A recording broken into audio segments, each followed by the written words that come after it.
Rap duo the CLIPSE, Malice, and Pusha T are dropping their long-awaited album Let God Sort 'Em Out on July 11th. And yes, it's a big deal because this is the first album they've dropped together in 16 years. Now, this is a long, highly anticipated album that we thought we were gonna get last year.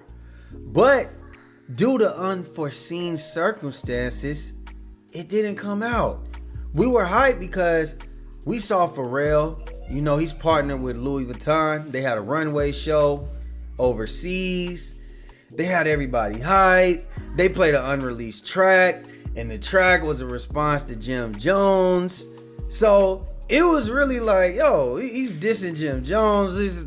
We'd heard that it's supposed to be a Kendrick feature on there at the time, and still, Kendrick is the hottest rapper in the game. He just took down Drake. So we were waiting to hear this, two ops on the same track. Now, they've made music before, but we needed that, and we needed to see how Malice and Push were gonna actually coexist when one person is still rapping about serving pies, and Malice, the big brother, then turned his life over to God for the last 16 years. What exactly are they gonna rap about? What's the happy medium? Is one guy gonna talk about the illegal and the legal? I don't know. I'm waiting to hear it.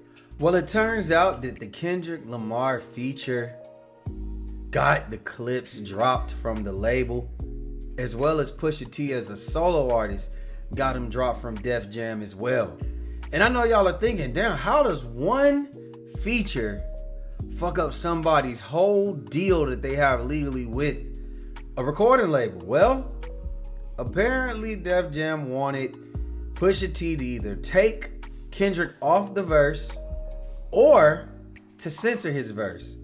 Mind you, they love the whole album, but it was this particular one feature that we're waiting to hear that caused up a heap of trouble. Let's read an interview that they did with GQ about this situation. The article says, if you expected the album last summer, the brothers sympathized. So did they. Pusha says they felt confident, proud, and assured of themselves when they presented the music to Def Jam. The label loved what they heard, except for Kendrick Lamar's guest verse on the thunderous Chains and Whips. The final version of the song that Pharrell teased at his first LV runway show, and the song Pusha says was the first to come out of their sessions. Don't be fooled by Pusha's interviews appealing for one last guest verse and the Twitter jokes that he went to a GNX tour date to physically walk Kendrick into the nearest studio. K-Dot's verse homework has been turned in for a while now. But after a summer of beef between their two biggest artists that resulted in a still ongoing lawsuit from Drake, Def Jam's parent company UMG blanched at the antagonistic optics of two of Drake's biggest enemies linking on wax. Pusha calls their apprehension stupid, primarily because none of the bars in Kendrick's otherwise excellent verse could really be perceived as a shot or even subliminal. It does, however, contain the stellar line, "Therapy taught me how to open up. It also showed me I don't give a fuck." The article goes on to say, Pusha can barely contain his disgust recounting how the stalemate with Def Jam played out. They wanted me to ask Kendrick to censor his verse, which of course I was never doing. He explains, and then they wanted me to take the record off. And so after a month of not doing it, Steve Gowley, the lawyer over there, was like, we'll just drop the clips. But that can't work because I'm still there, solo. But if you let us all go. Sure enough, Def Jam eventually agreed to release the clips and drop Pusha as a solo artist, freeing the duo up to shop for a new home with a finished CLIPSE album and plenty more music in their pockets. Ultimately, Pusha says the endeavor was gratifying. It felt good to even see how other labels were buying for the project. Now, as they teased last week with the picture in front of the label's plain insignia, they ended up at Jay-Z's Rock Nation, where they feel fully supported and energized. I think that the synergy just in a rap sense is going to speak volumes, Pusha says of the partnership. Honestly, I'm impressed by the power of Drake when I'm reading this article, because all this says to me is that UMG is already going through hell and high water trying to battle Drake out for this stupid ass lawsuit that he has going against UMG. And yes, I do believe at the end of the day that UMG will come out on top, but I do think that they got to cover up some of the probably illegal promotional tactics that they do, and the ones that they've actually done for Drake as well included. I think that they got to cover that up. I think that they have to spend millions on a team of lawyers, all because Drake is mad that he lost a battle. But it goes to show that you can't take Drake lightly, even though we don't respect what he's doing. I think they're looking at it like, hey man, we don't want to get sued again. We don't need this added to the lawsuit by having Kendrick and Pusha T on the same track, because they know that Karen ass Drake is definitely gonna include that on page 13 of the lawsuit. It doesn't have to make sense. It's all about just making dollars. And at the bottom line, the optics of Kendrick Lamar and Pusha T being on the same song, even though they've made music before together, it doesn't look right, and they don't feel like adding more stress to the headache that is one Aubrey Drake Graham. And hey, if I'm the Clipse or I'm Pusha T, that's fine with me, man. Def Jam ain't no popping label anyway no more. That's just a thing of the past. It's like a legacy label at this point. I mean, their biggest signing that they had last year was what? Jello Ball? They gave him a multi-million-dollar deal. Do we honestly think that Jello Ball is the next guy in music? Or do we just think that he had a viral hit? We didn't expect that from him, being that he's a ball brother and he initially came out as a basketball player. So for him to now have a viral hit that's somewhat decent, do we really expect him to just be the next big thing at Def Jam? No. Def Jam at this point, they probably make most of their money off of royalties. They probably make most of their money off of, things of the past, music of the past. And that's why they're saying we're not willing to risk and take a chance on the Clipse, because the Clipse just aren't that lucrative. There's nothing that can show us that this is worth the stress. It's been 16 years since they've made music together.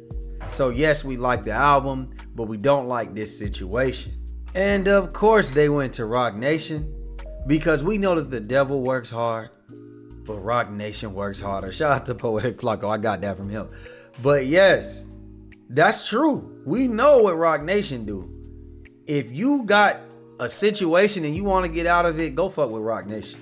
They are the slimiest business in the music industry. We see that Desiree Perez is right now being called out for not only industry tactics that she does towards other artists, maybe legal, maybe illegal wise. She comes from a cartel background. No, Desiree Perez, they said she's manipulating her own daughter to the point where her daughter is suing her because she's doing backhanded things and using her power just because she doesn't like who her daughter is married to.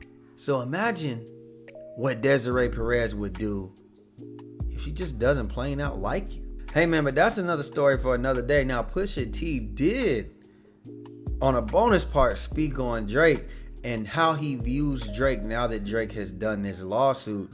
He's saying how he looks at him a little different.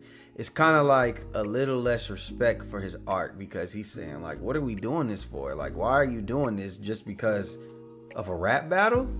I don't rate him no more, Pusha says of Drake's off-wax antics. The suing thing is bigger than some rap shit. I don't rate you. Damn, it's like, it's just kind of cheapens the art of it once we gotta have real questions about suing and litigation. Like, what? For this? And hey man, I 100% agree with what Pusha just said.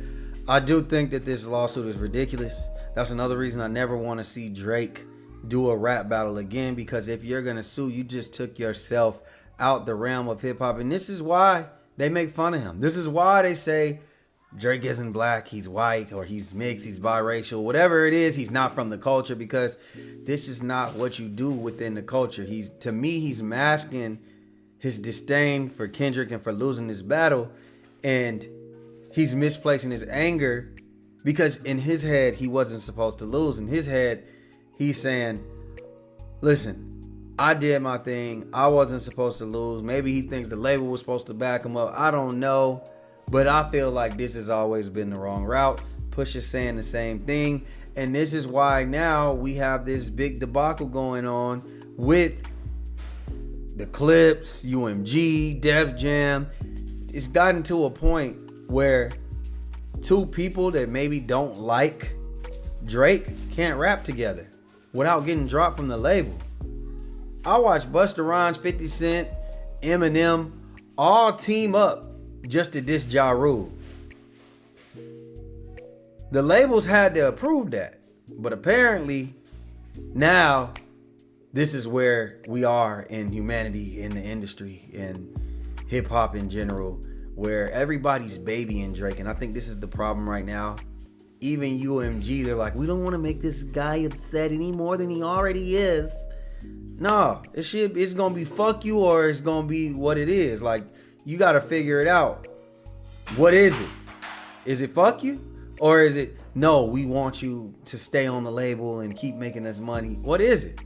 So, I don't get it, man. Y'all let me know what y'all think down below, man. Do y'all think that one man should have this much power in Drake?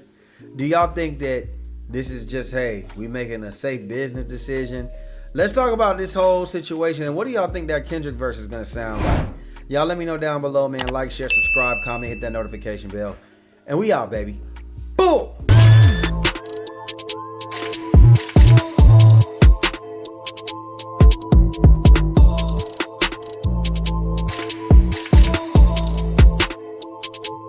IG-TheLaFlareLounge. It's him.